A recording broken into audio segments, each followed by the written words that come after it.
Absolutely, you know. Yes, so good morning. Alhamdulillah. How was your weekend? It was good.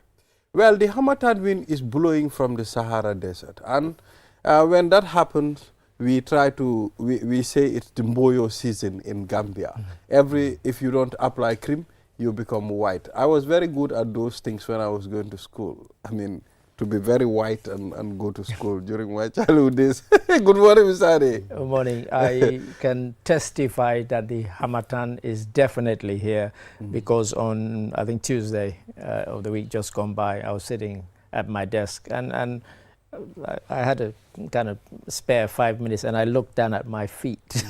They were as white as if I'd stepped in ash, in ashes. So I had to. Luckily, I had some cream and I was able to apply. But yes, it's definitely that season when all these. And just a tip and advice to students and those going to work at offices: the best to apply is Vaseline. I mean, it's the best during this Ramadan. Or shea butter. Yes, probably the shea butter. Sometimes the processing. I mean, it's a bit difficult to apply because the way we sell shea butter here, it's thick and very hard. Sometimes they just put it on the paper for you. Rub it till it you know, kind of melts under the heat of your hand, and then and apply it. It can be. I like the cocoa butter. Right. Cocoa butter version. The cocoa butter, it's cool, but sometimes when you touch water, it goes with the water. I mean, I don't feel the one. I think most of them. Probably it's a different one. Yeah. So, gentlemen, you didn't ask me how my weekend was. How was your weekend? Or my Sunday. You legacied. I legacied. So I was at the Sona Jabate show, and I mean, it ended on a very, very high note. You know, she played the song Gambia to kind of see us out, and by then she had the whole place up and rocking. Everybody was on their feet dancing. And she was teasing them, saying, how is it that I got the people in Spain to sing louder than you guys are singing, you know, which people were like, okay, give us another go then. And of course, when she gave them another chance, everybody took up the rousing. They were already, she was just teasing. The atmosphere was... It was electric. I loved it. Yeah, it was a sort of cultural event well, this is that it. you normally associate with Alliance. Really. Quite. So, and the cosmopolitan nature of people who attended. It was fantastic, and the shows, you know, they showcased some very interesting things. I loved the drama. Quite. So it was, you know, quite. So it was a kind of showcase for the academy. It wasn't just her concert. Well, Sona Jobate is an icon, and she is a person that the Gambia is proud of. I mean, raising the Gambia flag higher. Trust me, that song, every time people hear that song. It is beautiful to see Sona perform in other countries, and you will be like, okay, she's Gambian. I love that Gambianness in her. And she's always proud of her Gambian background as well, and you know, we start out for me. I mean, Mr. Mboj mentioned the kind of cosmopolitan nature of the audience. So you had the First Lady, you had Sidi Njai, the Deputy Speaker of the House, you had UN, all the heads of all the UN agencies were there.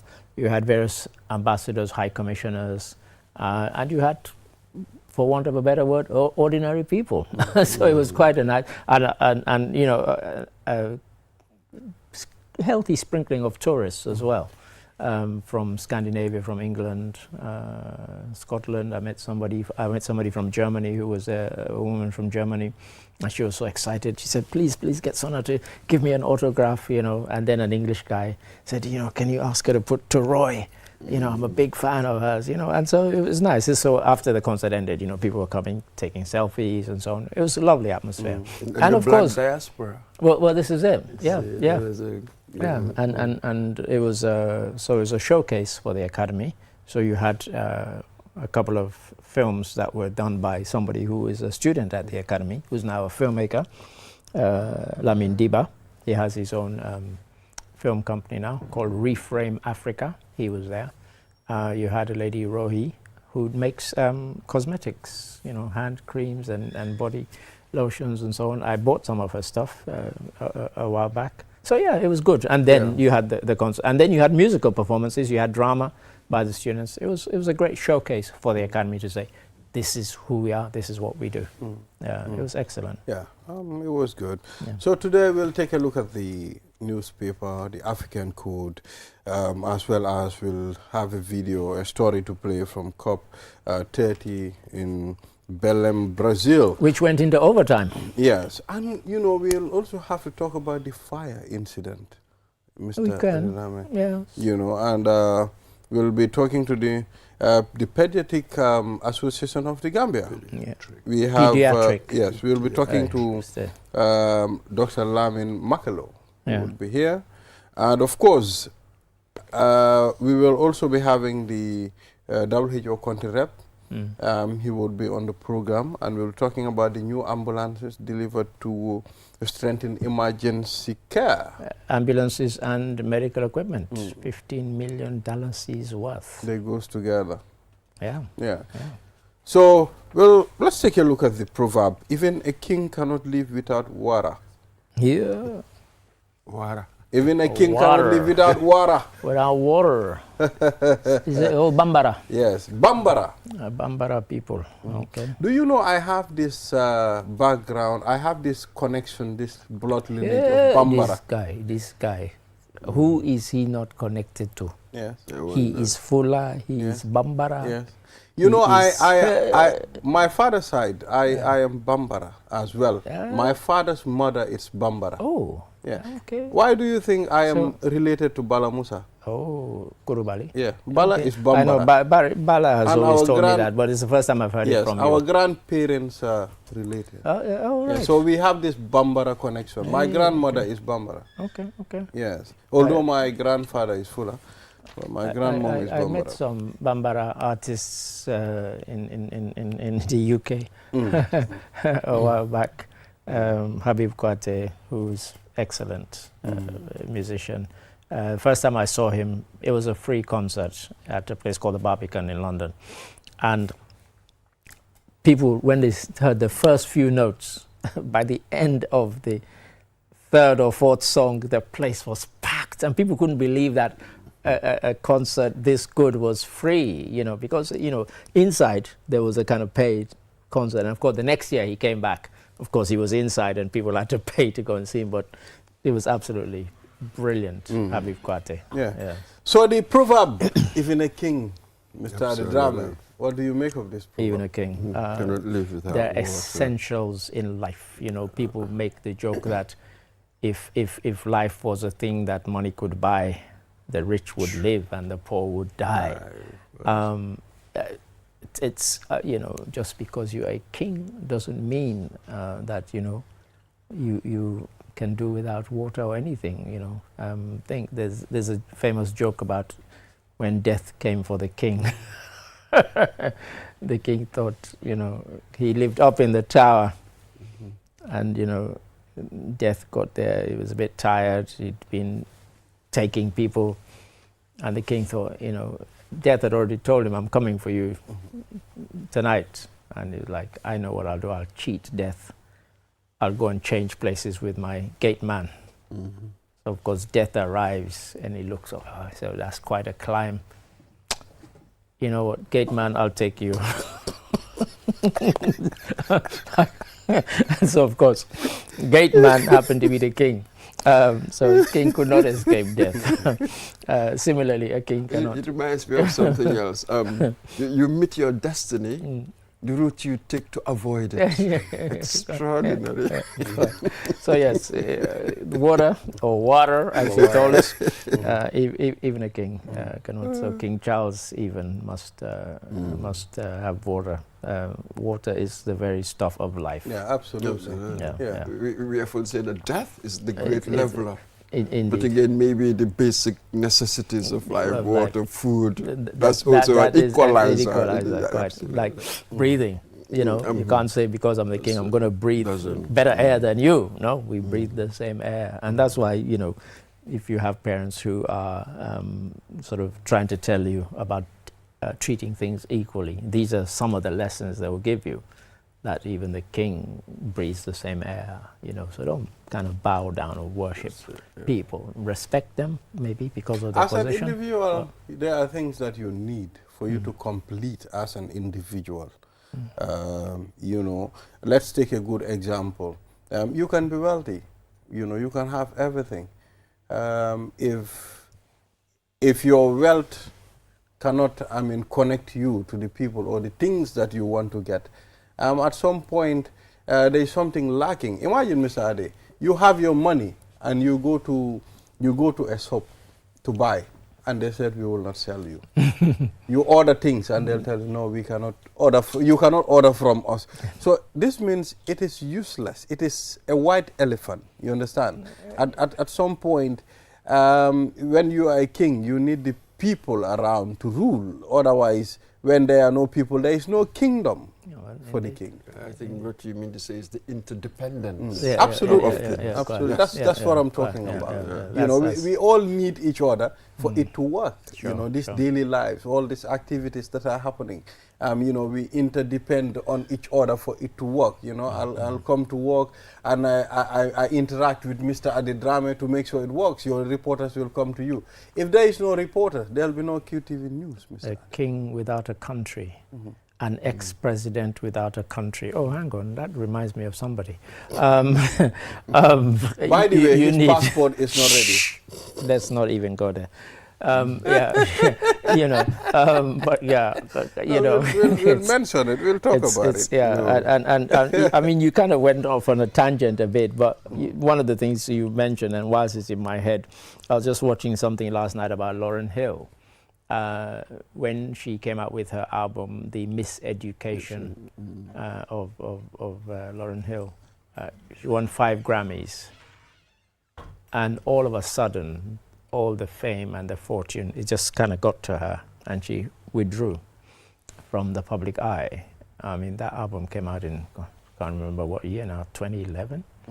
She did one kind of live album, unplugged, and she hasn't done anything since. You know, as in terms of releasing new album. And she said the whole fame thing just got to her. You know, she couldn't go anywhere without being recognized, without people wanting to take pictures, autograph. She couldn't sit in a restaurant without, you know.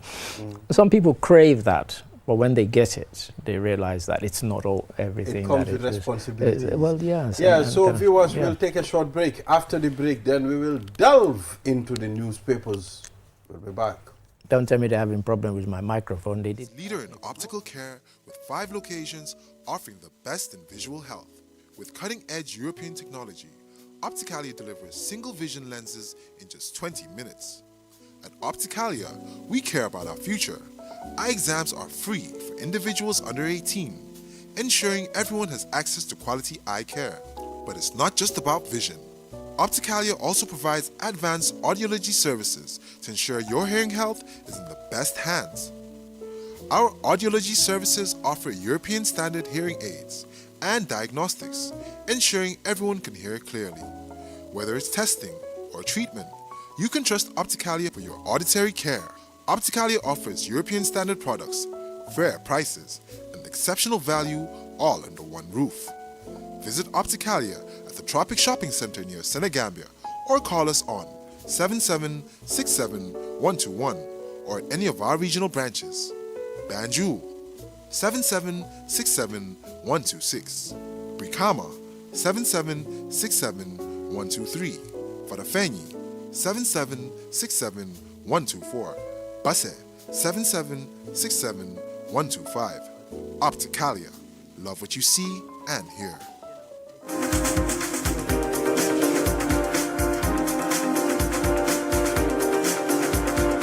Thank you very much, viewers. This is QTV This Morning. And if you're just watching it live on social media or through our channel, I am Ibrahim Abalde. We are the ones rocking your TV this morning, giving you that morning dose. So now, let's head to the newspapers. Mr. Mboj, I can see you've already opened that. He has pounced on one. Yeah, so President Barrow's return to Banjul to rousing welcome. The Observer, 24. Yes. Yeah. And, is that the one you're looking at? Yes, and, on another headline too, Sidin Jai says, record turnout shows Gambians love President Barrow. So I'm trying to connect this so that we can quickly delve into these stories. Yeah, I mean, on the Meet the People tour, it's become usual, traditional, whatever, to see people turn out in large numbers. It's not unusual. Gambia is obsessed with crowd size, and somebody needs to tell them that size isn't everything. You know, I remember, and I can say it on here, a friend who is a big wig in the UDP told me in all seriousness after the last election, how could we lose? Did you see the crowds that turned out at our rallies? I mean, that somebody intelligent could say that, to me was quite shocking, because just because people turn out at your rallies doesn't mean every one of them has a voter's card. And it doesn't even mean that every person who has a voter's card bothers to vote. Otherwise, we would have 100% turnout at our elections, and we don't. Which tells you that many people who go to rallies and all these jamborees, they like the vibes, they like the ambience. It doesn't mean they're going to vote. Yeah, Mr. Adedrame, over the weekend I watched Bobby Wine's campaign, I mean, in one of their regions. I mean, when I looked at the video, no, it was a picture I saw on social media. I was looking at the people that attended that rally. It wasn't kids. It was mature individuals that, you know, these people, they will carry voters' cards to vote. And most of these rallies that we have in the Gambia, they are being occupied by youngsters, small boys who just want to go and enjoy themselves. No, I mean, I don't think that's fair. I mean, because it's a mixture. It's a mixture. I mean, there are some where, yes, that's the case. But there are many where you see, you know, big people rocking their yellow Ashobi, you know, and they're not kids. They're not kids. But it's not everybody who goes to a rally that bothers to vote, really. That's the fact. I mean, and I said this to the person, I said, next time you hold a rally, ask everybody, hands up all of those who has a voter's card. Okay, hands will go up. Hands up everybody who will turn out to vote on election day. That's what you need. Those are the questions you need to ask any crowd you get. You know, don't be swayed by these people are here, it means they're going to vote for us. But we get, you know, so yeah, every year, Meet the People is the precedent. And some of these places, they turn out because there's been some development has been brought to their area. It might be we saw people saying a school has been built. We saw people saying roads have now been built in our area, and we're grateful and we're thankful. That's almost a non-political thing because the road is for everybody, the school is for everybody, not just people who belong to the president's party. Yeah. So you'll get that. So, but yeah, people make a big deal of it because, you know, they think that's, I mean, he said rousing welcome. The kids thing you mentioned, if you look at this crowd in the picture and the observer, some of them are quite youngsters who probably can't or won't be able to vote. Yeah. Yeah. The crowd wars. The crowd wars, yeah, quite. I think we need to get away from it. Well, it seems a bit of an obsession here. For me, I am more interested in the individuals who will go cast their votes than going round. There are people that have, I mean, just a minimal number of people that follow them, but they own elections at the end of the day. But perceptions matter. Yeah. You see, Sirinjai calls it record turnout. How do we know that? How do we know that? We know why they're doing this, because when Dabo came from the airport, they had these huge crowds to greet him, and you know, I saw in one of the online media saying it was the largest crowd in the history of the Gambia. I'm sorry, with all due respect, that's nonsense. I've been here even in days of Jammeh when he first came into power, 95, 96. Huge crowds, bigger than anything we saw for Ousainou Darboe. But, you know, if it makes them happy, fine. Yeah. So let's move on. Former President Yahya Jammeh is not coming back. His passport is not finalized, or he is not given his passport to come. I don't know which is which. But I knew that at the end there will be something that will come up. I mean, and it came up. I'm not even bothered to comment on this. We discussed it here. You were saying it's not going to happen. No, there is a reason. There is a reason why I mention it. The reason I mention it is not only for us in the studio, but for our viewers who will be sitting and be like, okay, let's wait until then. We see whether he won't come back. This is 24th of November. He was coming back in November. We still have a few more days to go. Because he had said he was coming in November. Did he know that his passport was ready or not ready? If we want to get into that silliness. In the Standard, Demba Sabali tells Foni to avoid being deceived about Jammeh's homecoming stories. It's all a nonsense, honestly. He's got what he wanted. You and I are discussing it. People are discussing it. It's making the papers every day. A king who no longer has a country and is missing that lack of not having a country. Babili Mansa. Can't be Babili Mansa without people to lord it over. So yeah, I mean, I get fed up. If he's coming, let him come, and then we can discuss his coming. It's like when there's a phantom of some sort in his head. It's like having a phantom limb. You see, life changes. Yes. I mean, there was a time I was with my 5-year-old boy, and he was like, "Dad, who is Yahya Jammeh?" He asked me the question. I was like, "Okay, this guy ruled for 22 years. And now..." And you saw him on TV every day. And now here is a boy asking me, "Who is he?" Yeah. I mean, there are people who, because of those 22 years, they thought that that was what a president does. And now they've seen something different. And some of them can't even handle that fact that you're not scared of the president, that you should be scared of the president. Someone said maybe he will come November 22nd. Not 32nd? Or 32? Okay, yeah, if you want to put it that way.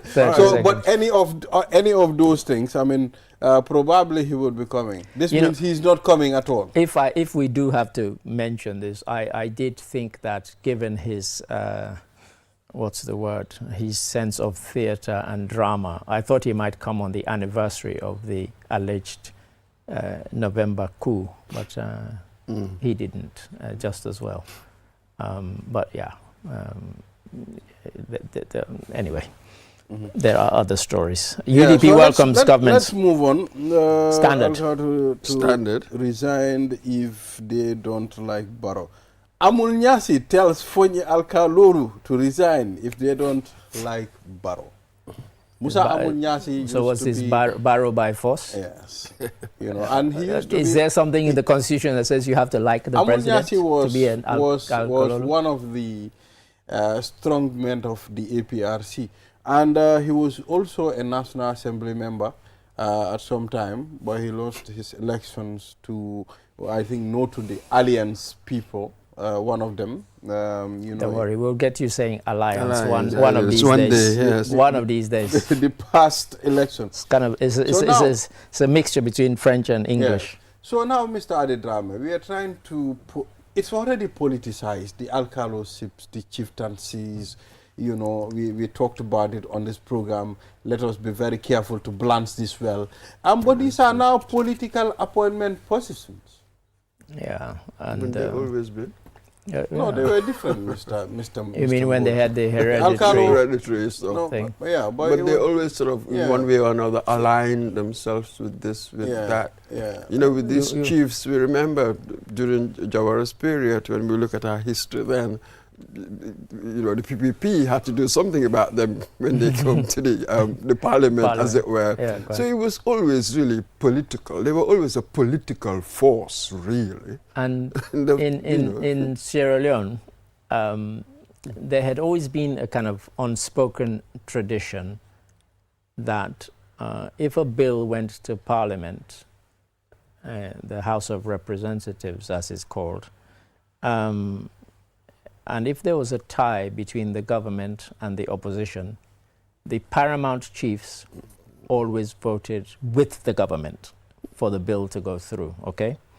So I hope you're paying attention, Mr. Balde. Yeah. So in the 1967 election, the APC, who were then the opposition, won 32 seats. The incumbent party won 28. Of course, APC should have been the new government. However, the ones who had lost the election then came up with this thing that we are still the government, and if you add the 15 paramount chiefs to ours, we will have a majority. Well, this was an election. It wasn't a bill going through Parliament. But on that flimsy excuse, they got Brigadier David Lansana to manufacture our first coup d'etat. And so this thing about politicizing the chiefs, and it's not new, it's not unique to the Gambia, you know. And he went on TV and declared martial law. But yeah. So let's move on. I mean, Guinea-Bissau is on elections. And, you know, I looked at Omar Sissoko Mbalo on several pictures and videos, him dancing. And there was a time he mentioned going for third term is coup d'etat. He mentioned that. He said changing the constitution to suit your needs is coup d'etat. But he did first term and second term. Balde, where have we seen and heard this? We heard it with Jammeh. We heard it with the man in Guinea. I have no interest in being president. Until you get there. It is so, you can't go back to being ordinary. That's what is the problem with all of them. All of them. And I mean all of them. The minute they get there, they never want to leave. And you will see it in many African countries where you can fiddle with the constitution or you can try and fiddle with the constitution. Cote d'Ivoire, we now have got somebody going for his 4th term. In Cameroon, 8th term. You know, so as you know, Mboj and I have said, term limits are kind of manufactured thing. But anytime somebody starts telling you, I'm not going for it, just treat it with disdain. Don't believe a word of it. Don't believe a word of it. You know, because once they get there, they never want to leave. Who was the anthropologist who said that humans, we invented language to lie to each other? Indeed. You know, I mean, if one wanted to bring it back to the Gambia, we have a president who, according to the agreement, was going to step down after 3 years. He did not. He's going for a 3rd term. You know, so whenever you hear politicians or military people say these things, take it with a pinch of salt, honestly. Take it with a pinch of salt. So let's see, and probably we'll hear how the elections transpired in Guinea-Bissau. In Guinea-Bissau, it's likely he will win. You know, like what happens in a lot of these countries, you see these people on TV all the time, and so they have a sort of unfair advantage anyway, because it's like they're campaigning all year round, whilst the others only get to campaign come election time. So, yeah.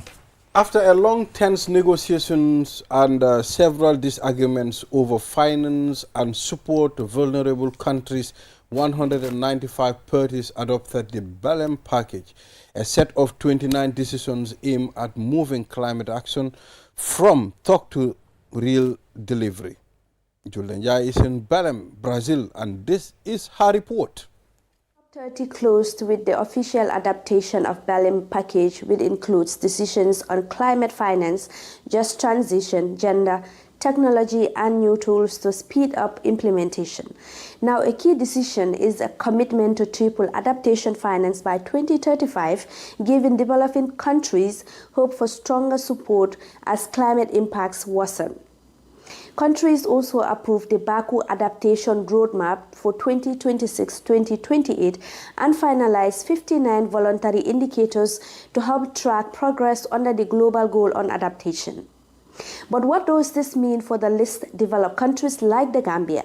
Dr. Mfamara Damfa, Gambia's lead adaptation negotiator, and Aissatou F. Kamara, Director of Climate Finance at the Ministry of Finance and Economic Affairs, explains. The GGA was adopted in Article 7 of the Paris Agreement, so in Paris about 10 years ago. The political momentum has been slow. Mitigation has always been given the priority, and this is why a lot of developing countries wanted to build the political momentum on indicator development.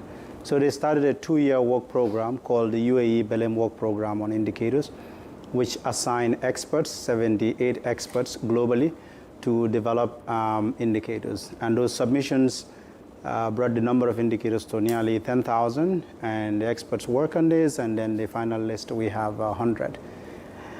This 100 has indicators that were sensitive to certain countries, especially indicators that relates to national budget, how much a country spends on adaptation locally. For some countries, this is unacceptable because this is a multilateral process, it's an international process. So what happens nationally shouldn't be talked about and shouldn't be tracked at this level. So we went through a lot of discussions, and finally the key outcome, the good news is that the Belém adaptation indicators have been adopted. So that is the key outcome. And that means that they adopted, it concludes the work program of the UAE Belém. So because it's a 2-year, now that ends, but it establishes another process, another 2-year, which is now the Belém Addis vision. The Belém Addis vision is meant to provide technical and policy alignment of the indicators because experts have noted that the indicators require further work, which includes the development of what we call metadata and the methodology that is needed to be able to use these indicators locally. So this is a very interesting process. As you can see from the plenary, before the adoption, it was adopted, and after the adoption, a number of parties raised serious concerns. In fact, some parties were with the view that it shouldn't have been adopted because what happened within the presidency was that the expert list was tampered, so it was modified. So a lot of parties were dissatisfied with this process of changing what the indicators that were presented by experts to be modified. But nonetheless, it's a multilateral process. It doesn't make everybody happy, but at the end of the day, the outcome for experts and for a lot of parties, the outcomes are positive.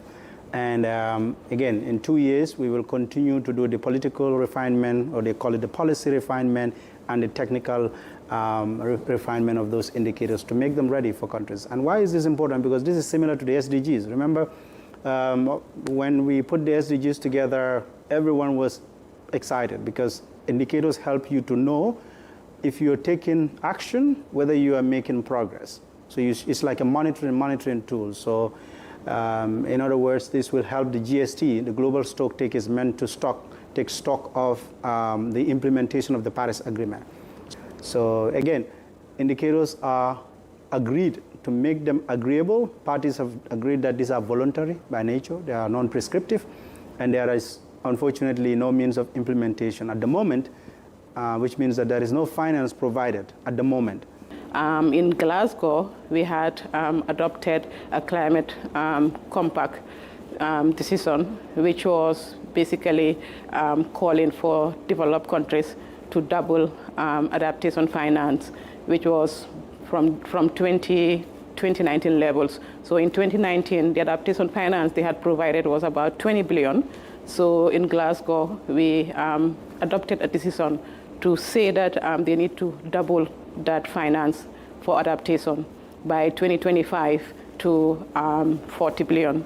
So what we wanted is a more ambitious adaptation finance goal, extending the commitment we had adopted in Glasgow. So we were advocating for or asking for an adaptation finance goal by 2030 at a minimum of 120 billion because 2030 is a critical year, which is very important for us to really build our resilience as vulnerable nations. So that was one of the key asks of least developed countries. But in addition to that, given the fact that we have this dedicated fund, which is called the Least Developed Countries Fund, which presently has the baseline contributions to that fund. It's about $1 billion US. So we also requested for that contributions to be tripled by 2030 to $3 billion US. So for the tripling of adaptation finance, we've secured that, but not as ambitious as we wanted. So what we have now is tripling adaptation finance by 2035, which is not ambitious. Yeah, we are back. I mean, it's quite very interesting. Yeah, I mean, these are big figures that we're hearing, and you know, 120 billion by 2030, 3 billion now, but you only have to say 3 words: America, China, India. They weren't there. 3 biggest economies, 3 biggest polluters, they're not there.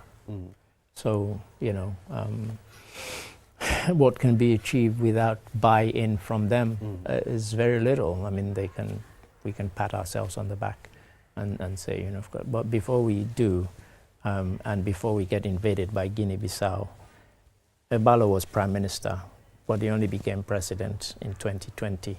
So he still hasn't served 2 terms. This will be his second if he goes. So his thing about 2 terms is 3 terms is coup d'etat still stands. The reason people mention him is because he had said he wouldn't stand for a 2nd term, but he only came into power in 2020. So this will be the 2nd term. This will be the second term if he gets it. So you know, let's just get that out of the way. But yeah, they've been discussing many things at Belém in Brazil, and they wanted to get something close to an agreement, so they extended it by 1 day. So our colleagues who should have come, I don't know what the hotels and the flights were like, because you would have booked your flight, everybody. And then they said, no, let's stay another day. So I'm not sure what the hotels and the airlines did about that, because they wanted to get some sort of agreement. And they seem to have gotten some sort of agreement. But as I said, if the big guns are not there, what's the worth of your agreement that you managed to get? And over the years, all these agreements, fine. When it comes to delivery, they've really not delivered much. So the agreement is one thing, the delivery is quite another. And you know, this was supposed to be what they call the implementation COP, but not much really implemented. And you know, when you have sort of the most powerful country on earth, the president, saying that this is the biggest con job. He said it's a scam. It's a scam. Trump then said that. It is in big trouble, really, because as Ade said, they're the biggest polluters, US, China, India. So this is in trouble for a while. We've already missed the 1.5 degrees Celsius, that's right. that sort of thing. Reduction. So we are on a one-way ride, one-way ticket to doom, as things are. Yeah, because if you have people who don't buy into it and say, I mean, one of the reasons why China have kind of exempted themselves is because they've said that they've implemented a lot of green policies. Absolutely. So they don't need to be there. But no, you do need to be there still, you know. And you know, I know China does a lot of good things in Africa, and so African countries are scared of criticizing them. But you know, this is something that, yeah, we know you're doing lots of green initiatives to kind of address climate change and so on.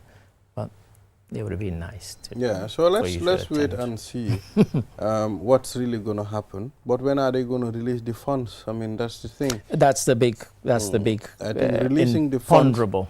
That would definitely make a very big change in how people think or what they think about the COPs. I mean, but every year in and out, we just go talk about it. And we all disperse. Next year we go and talk about it again. We all disperse. There should be action now. To be slightly, give them one kind of thing. It's not that they're not releasing the funds. They haven't released all of the funds that have been asked. And as I said, these are big figures that people are asking for. They've been, you know, the ones who can. have been releasing some. But when you get presidents of countries who are skeptical about the whole thing and about the COP itself, then that becomes a problem. And so some of them will flatly say we're not releasing any funds, but some of them are. And, you know, many of them, and you know, the last one was in Azerbaijan, and of course people were saying oil producing countries, you know, fossil fuel countries should not host COP, should not even attend. But you had lots of, you know, oil producing nations at this one. So, you know, what's the solution? Do you keep them out of the room, or do you have them there to discuss? And of course, as we know, Saudi Arabia has this huge plan, 2050, whatever, where they want to really go away from being dependent on oil and you know, become a kind of tourist destination, you know, all the sorts of things. But it's a huge task, really, to say the billions you get from oil, you will get from tourism. That's, you know, that's a stretch. Thank you, Mr. Ade. Thank you very much. This is all we have for the newspaper review segment. What? Yes, thank you. And we'll definitely take a break, and after the break, then we would be continuing the program. So stay tuned. We'll be back.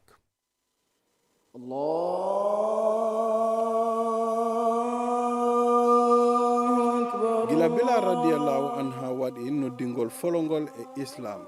Noddingol tawa e diine men on. Julbe ben noddinte doye be yahude be juula. Enen fo daro den dula goto. Sitay ka jogido ma ala. Fo juula laabi joy e nyallangal. Aji Bank Limited no welti fi tawede laabi tati odo azan competition fi be dépensamo be beydanamo dole. Ɗum ɗo ko fiitum hoolagol ko wonɗen kon ha para yiɗa daro fonka ko annduɗa ɗum ɗon woni ko hawti en kon ɗum woni hoolagol ha para noon kadi noddingol fi juulen. Awa tawe ɗum ɗo joni an kadi ɓeydita hen e sengo ko annduɗa ko ɗum woni noddingol. Waɗu vidéo joni nulda e WhatsApp hara hiɗa noddina e oɗon number 3373555 ɗo e balɗe capantati e go'o lewru December 2025. Meɗen jogi himɓe ɓe annduɗa hiɓe jogi gandal ko kamɓe darata te noon kadi min noddoya on ɗo ka QTV fi wawa yiide poɗodiron e ko ɓura andirede e final on fi wawon yiide on gañike. Te noon ɓe jonniray ko annduɗa ko ɗum woni certificate ji mbuuɗi kañum kadi e piiji boyi. 2026 National Azan Competition ko Aji Bank dépensi ɗum. Aji Bank, your investment partner.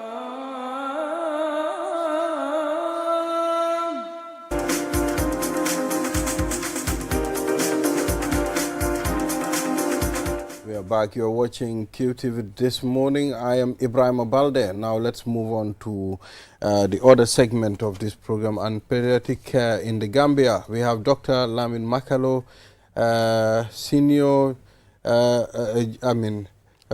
general from the consultant pediatrician, no? Yeah, from the Association, Pediatric Association of the Gambia. Yeah. So it's good to have you here, Doctor. How are you? I'm fine, thank you. Good. It's important for us to engage you on pediatric care in the Gambia. Okay. And, you know, delving into this, it's one of the things that we should do for people to understand, you know, the common childhood, the illnesses that are treated in the Gambia. So please, tell us what pediatric care is. Okay, thank you very much for that important question. If you got pediatrics, you know, this is the science or the medicine, you know, of, you know, studying, you know, people from conception to when they are becoming adult at 18 years of age. So you can see all the diseases that they could have happened to them. That's what we study. But we don't end there.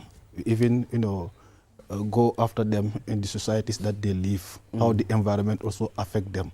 This is what they call pediatrics. Sometimes, you know, people put the two together, say pediatrics and child health. So you can see the most common diseases in the Gambia here.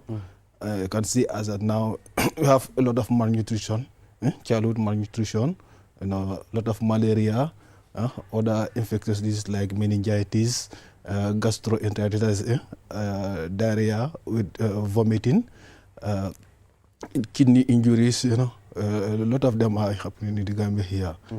Yeah.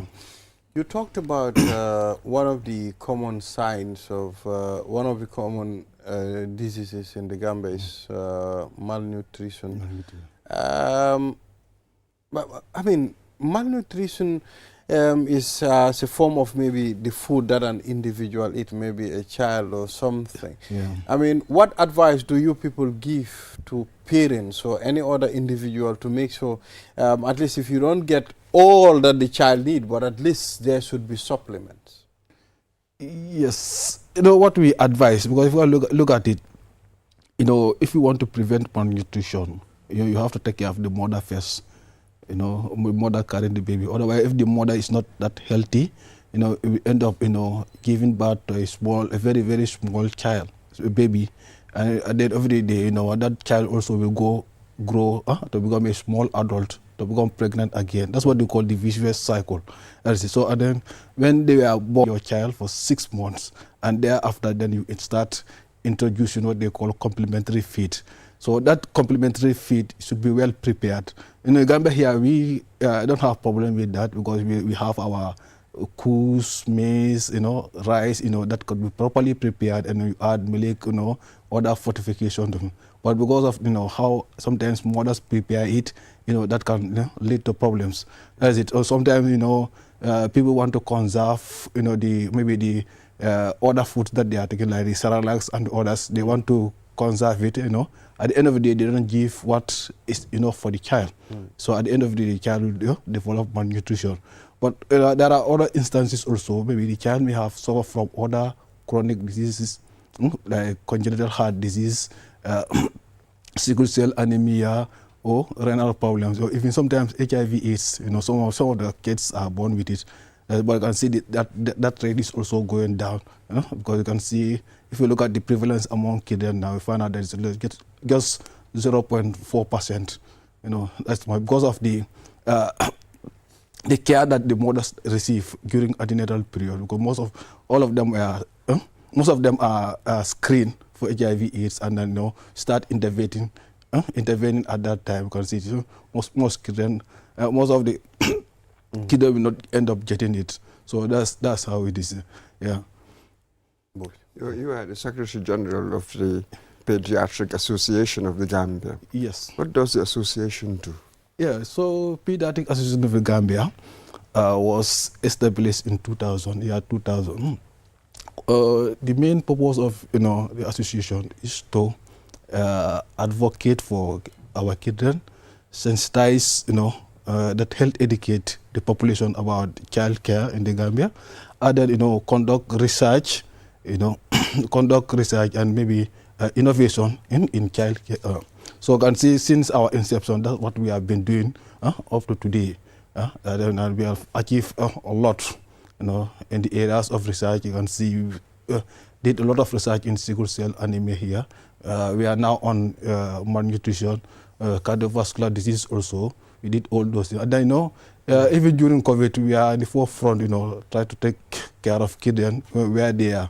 That is, and even during the AKI time too, we are so in the forefront, try to educate the population about acute kidney injury. What's your membership like? And when you take a look at the total number of pediatricians, to population, do we have enough pediatricians? No, Give us the number. What's your number? What's your association? Obviously that we don't have. Okay, what's the number? What's your membership? If you look at our membership here, it's like something like 40. That comprise of 40 pediatricians. Not 40 pediatricians per se, but you can see we have just recently we graduated something like 8 pediatricians, which is it has never happened in this country. But what's the membership? Yeah, membership is like 40, but you can see out of that, you can see maybe 15 of them pediatricians, and then you have other healthcare workers, nurses, public health officers, and others also joining us. Even public members, those who are interested in child care, those who want to advocate for children, we accommodate them. we all act in the same direction. Yeah. So you have 15 pediatricians. Yeah.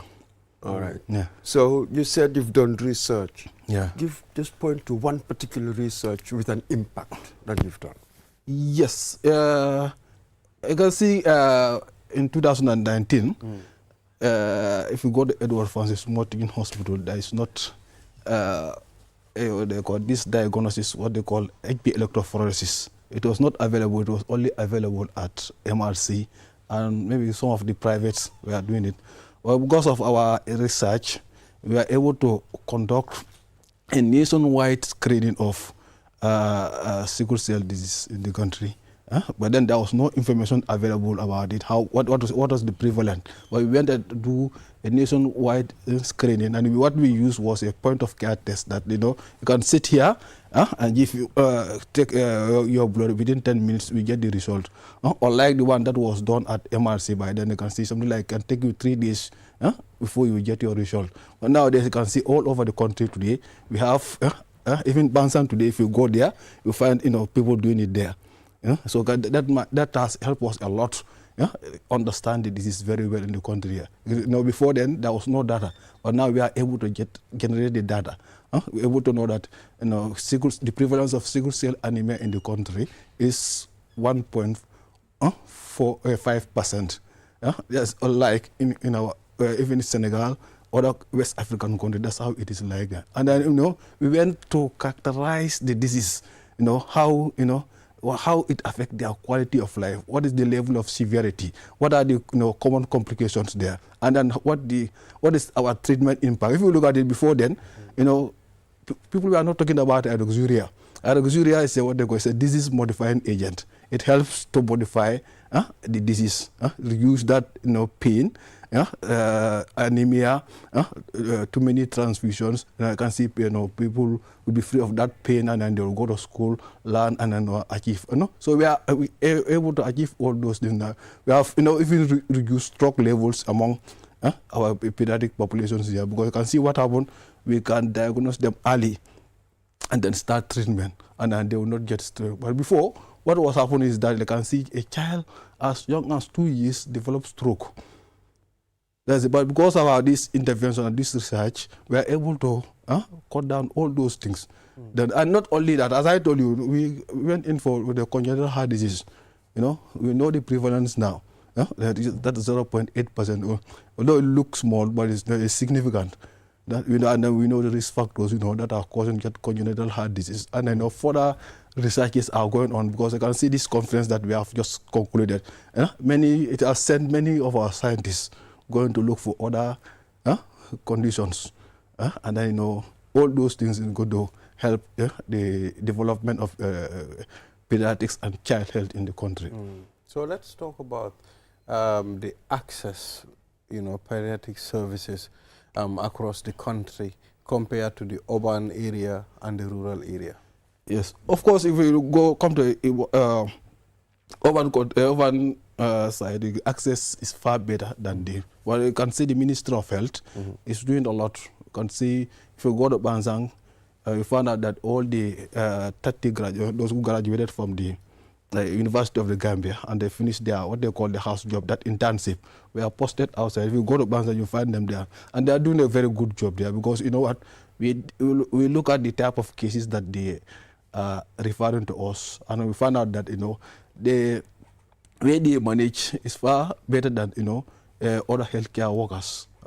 So all those things is showing that improvement. So government is working very hard to make sure that all those hospitals, all those health centers, they have a doctor. So and then the fairly distributed. As I told you, we've just graduated 8 pediatricians.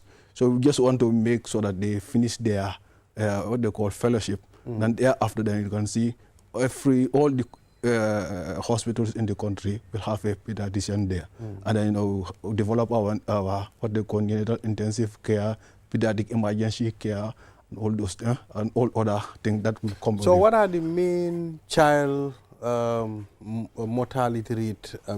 Causes in the Gambia? Yeah, you can see before it was very high. If you look at the 2000s, it was very high, something like 135 per 100,000. But now you can see now, if you look at infant mortality here, it is around something like 35 per 1,000.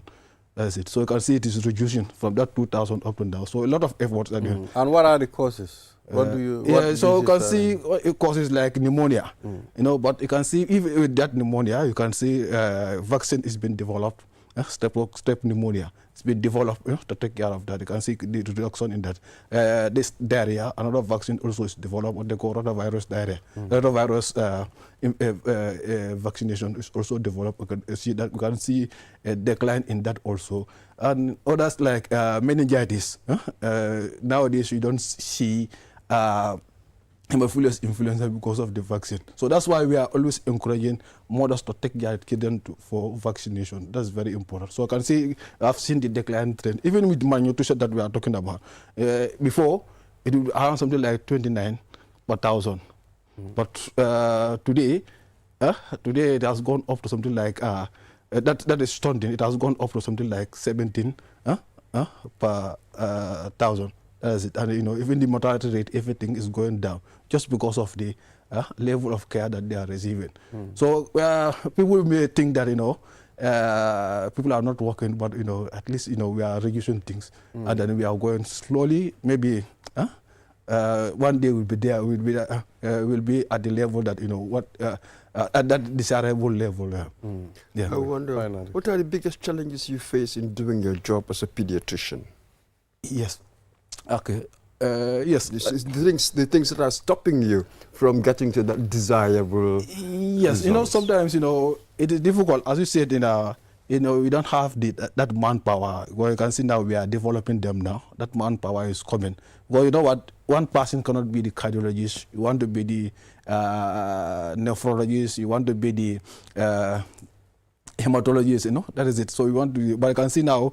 At our department there now, we have something like 8 new members who know that in the next 3 years they can be transformed to that.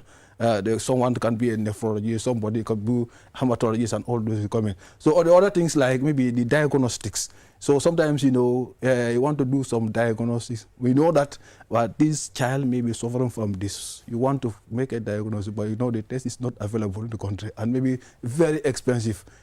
So those are the type of things that we face. Or we want to give some medications to certain people. Become very difficult. Like the challenges that we face when we started improving our sickle cell care. We wanted to get hydroxyurea, but it was very expensive for our patients. But with lobbying, advocacy, and all those things, we got it free. Ministry of Health provided it free. Now patients are getting it and are getting the benefit of it. That's it. So those are some of the small things that we go challenges that we have. I would not describe them as small, but they are significant. But I think we are getting over them one by one. Thank you very much, Dr. Makalo, for coming on the program. Thank you very much. Okay. And we wish you all the best of luck. All right. Thank you very much. Yeah, so viewers, we'll take a short break. After the break, the program continues. We'll be back. Okay. Naine dake network koto mi yalonko wole warta nyimbanko kan adung adabe soniaring wala nyama. Imuna fang telefono la mi yalonko abe seniaring adung internet wobe tariaring. Nyindung kiusel dorna sinyin nati aleno. Ibori yela kiusel line ota. Customer care mi suti atima. B. QCell network ko mi warta network ko beti adung adabe soniaring. QCell sunu boss. Ntolenga silo walang dulia bulan noma. QCell, the fastest growing network in the Gambia, now presents to you the eSIM. QCell's eSIM allows you to electronically scan a code and join the world of digital SIM cards. Customers with physical SIMs can easily switch to the eSIM as well. So rush now and get connected with an eSIM and start using the latest mobile technology with your trusted GSM operator. For more information, call our customer care on 111. QCell, Sinupus. We innovate, others follow. Terms and conditions apply. Vocal si network bu gëna rëy gëna yombale si réewi Gambia bi fii jëfandikool call bu set internet bu gaaw li yëpp si njëg bu yomba fii si QCell dawal léegi si suñ customer care bu la gëna jege ñu may la QCell line te doo si fay dara QCell network bu gëna rëy te it gëna yombale si réew mi fii QCell suñu bus ñoo xaali yoon bi ñeneen toppa. These tracks have become my wall, my arena of victory and fear.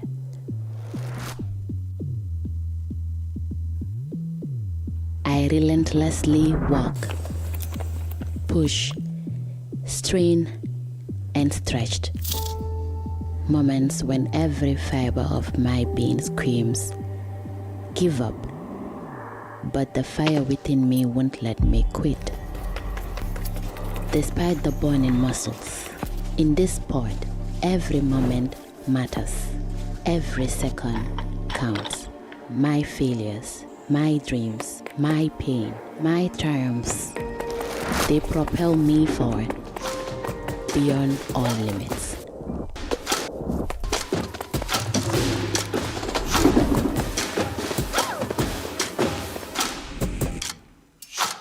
I am Gina Mariam Basbite, and this is Suñu Bus.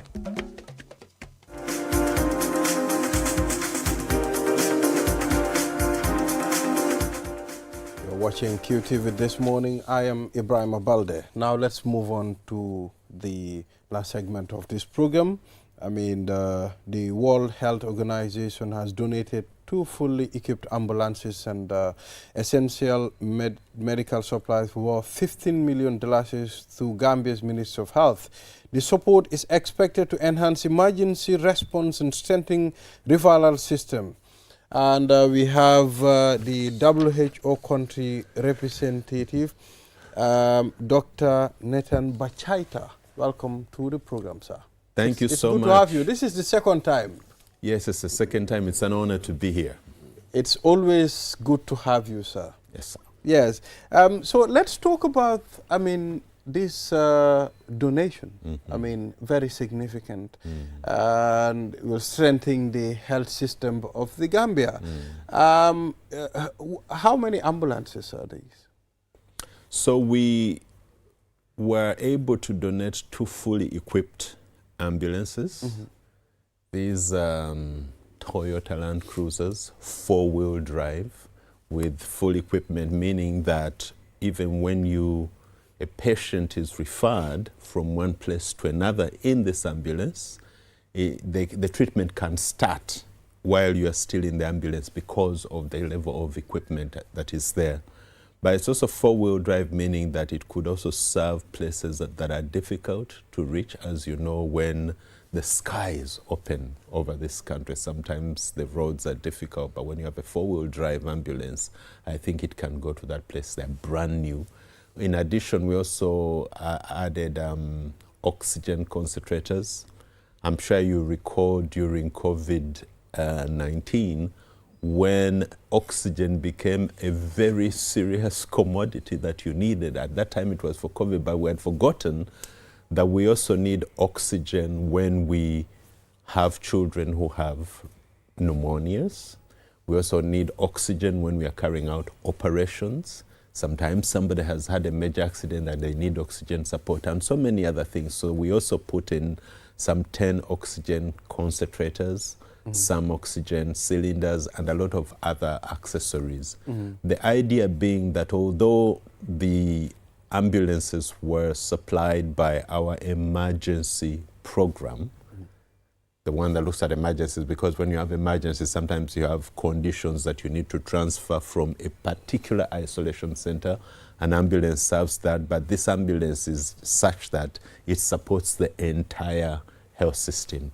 So if a child somewhere develops pneumonia and can't breathe and needs oxygen support, you could put on the oxygen concentrator. But if they need more specialized care, then you can continue the care in the ambulance until you get them to that place where that care can be provided. It seems that these ambulances are they sort of like the first of their kind that we've got here, because I would like to think that you looked at our system and decide what do they need? What are some of the priorities where you can help? First of all, I would just want to commend that there has been a lot of work in this country to provide what are called community ambulances that are best in different places. But ambulances have different levels of equipping. Exactly. Okay? So whereas I'm not privy to what other ambulances are here, but this one is a highly equipped kind of ambulance. And when we're talking during the donation with the minister, they said that they have already identified a place where this kind will be more useful than some of the other ambulances that are ambulances but are not as high end as this one to strengthen the referral system there.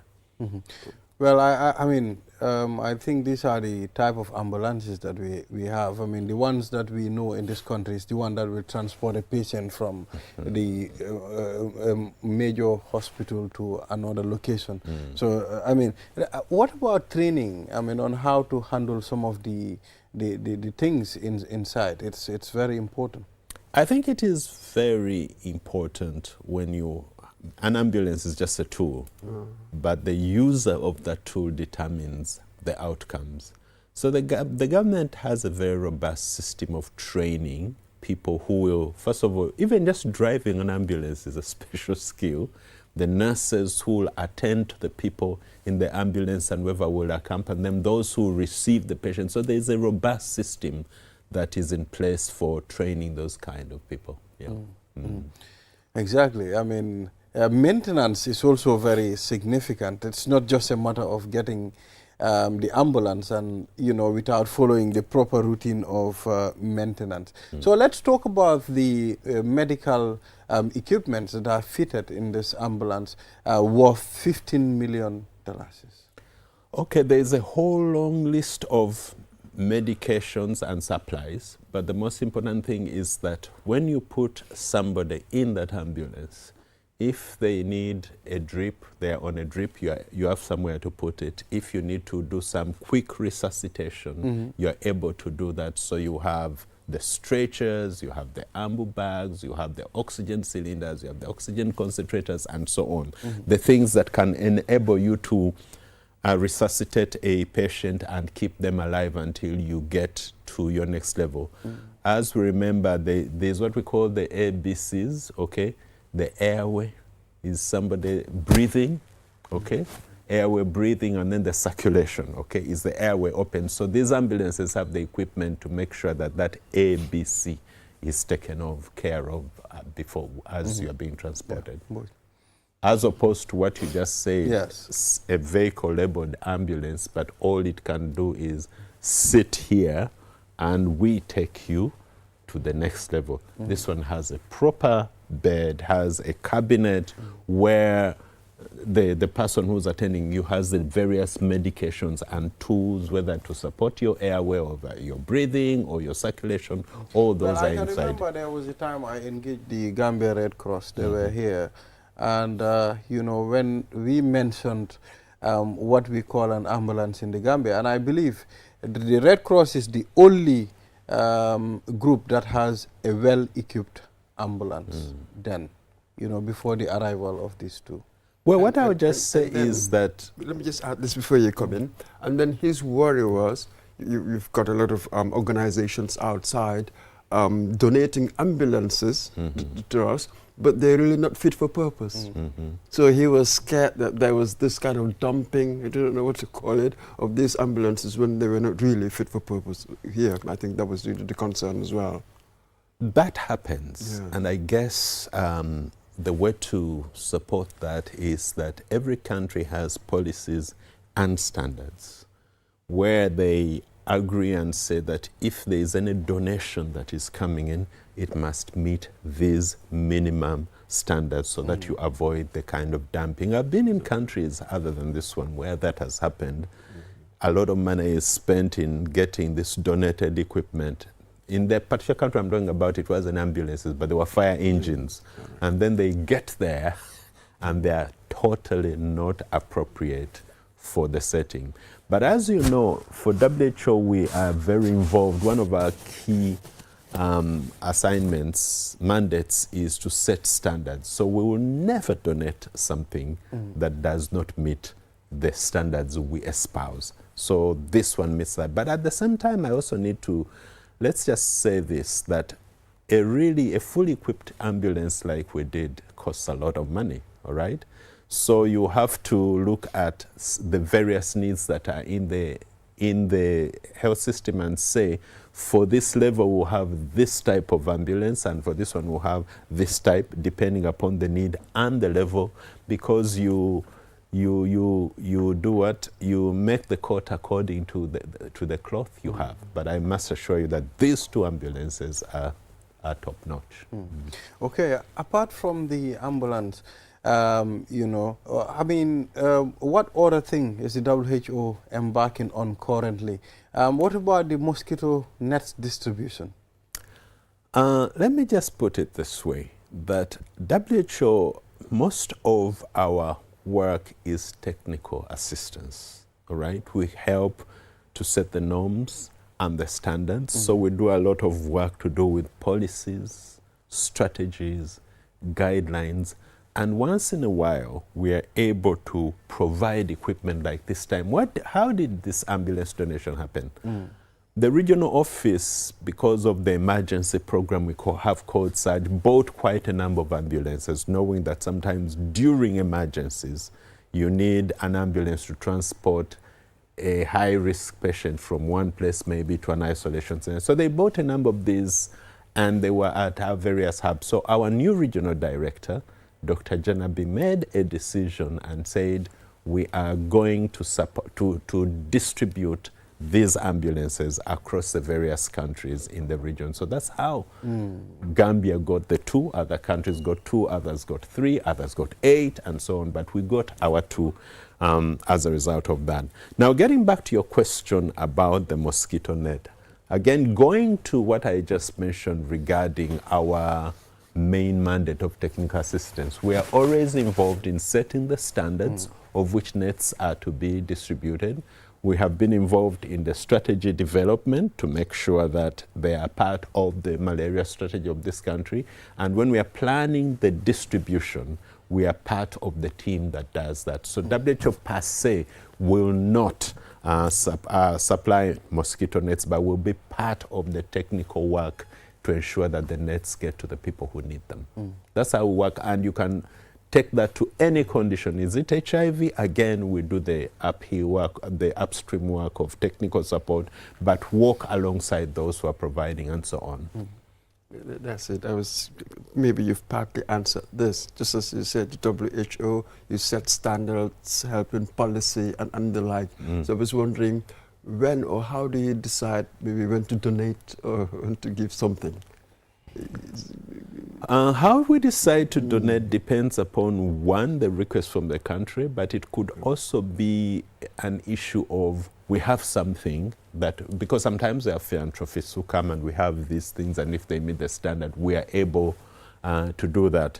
But beyond just the donations, I think one of the things we do very well is to help the country determine the need and the quantities that they need, so that in case a donation, we could do a catalytic donation, but the donations tend to be done by other people, but when we get them, we do that. But also going back to the question that he asked me about what else we do. Right now, one of the key activities that are happening in this country, as we know that our health sector strategic plan and other strategic plans are coming to an end, all right?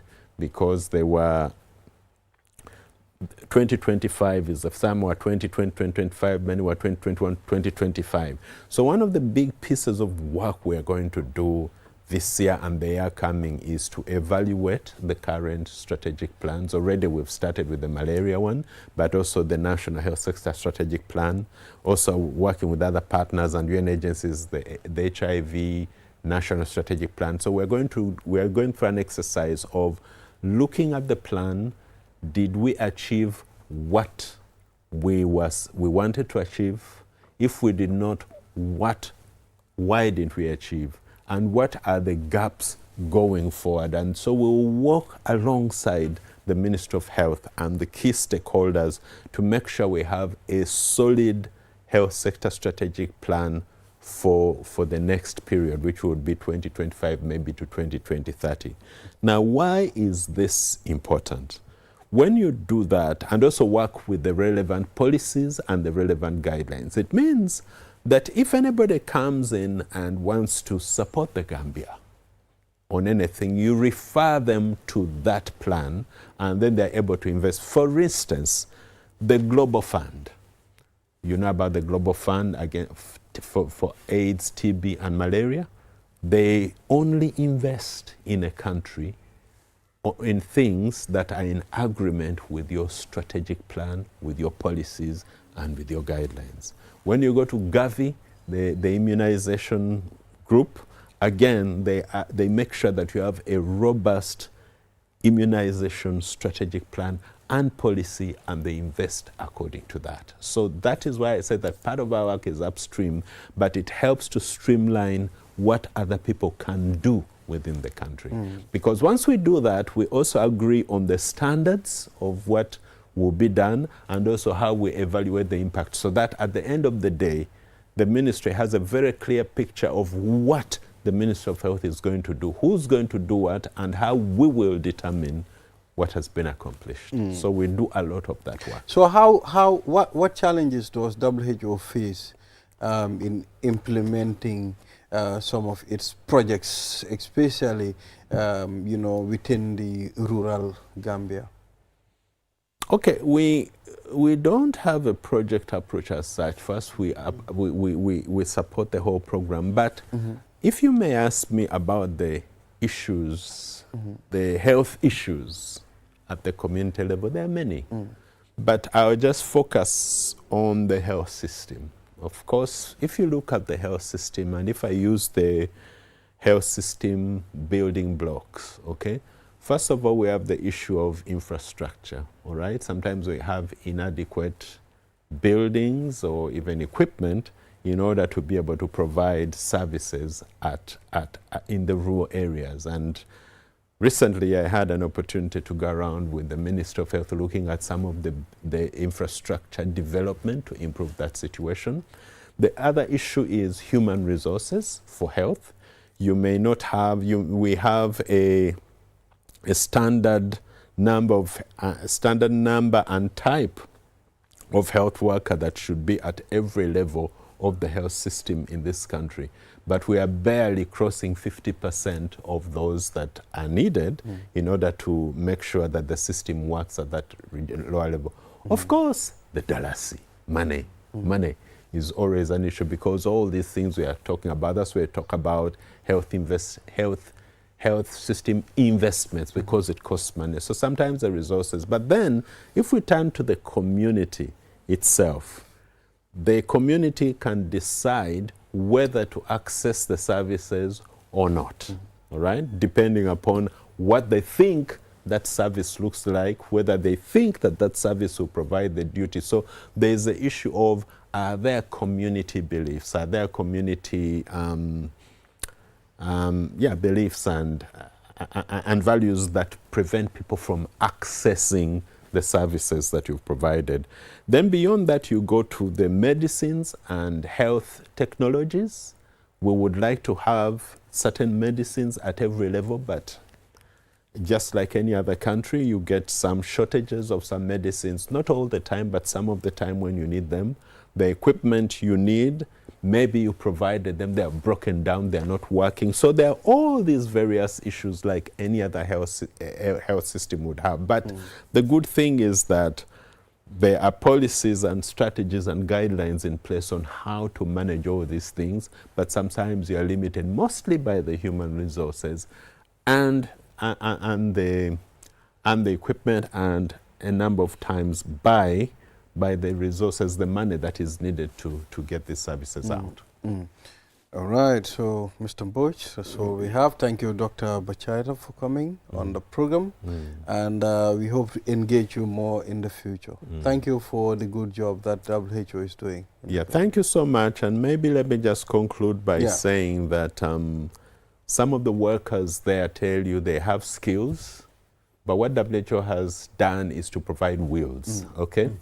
They say we have the skills, but we lack the wheels to be able to provide the services sometimes when somebody, for example, needs a set of wheels to get them to the next level. So we've contributed to that with this humble donation of 2 ambulances to add to those that the government has bought to make sure that that happens, so that a mother needs not to die, a child who could be cared for elsewhere doesn't die, an accident victim can be quickly mobilized to where they can be helped, and so on, so that we have a stronger, more resilient health system in the Gambia. Thank you. Skills on wheels. That's all we have, Mr. Mowonu for today. We'll be back here tomorrow again. Thank you, Doctor, for coming. Thank you, too. And, you know, it's good that, I mean, these ambulances are here on time, because we've experienced a lot of accidents in the past, and to evacuate these individuals become a problem. Sometimes even the way you handle accident victims counts, you know. So thank you very much once again. Okay, yeah, so this is all we have for today's edition of QTV This Morning. We'll be back here tomorrow. Until then, bye.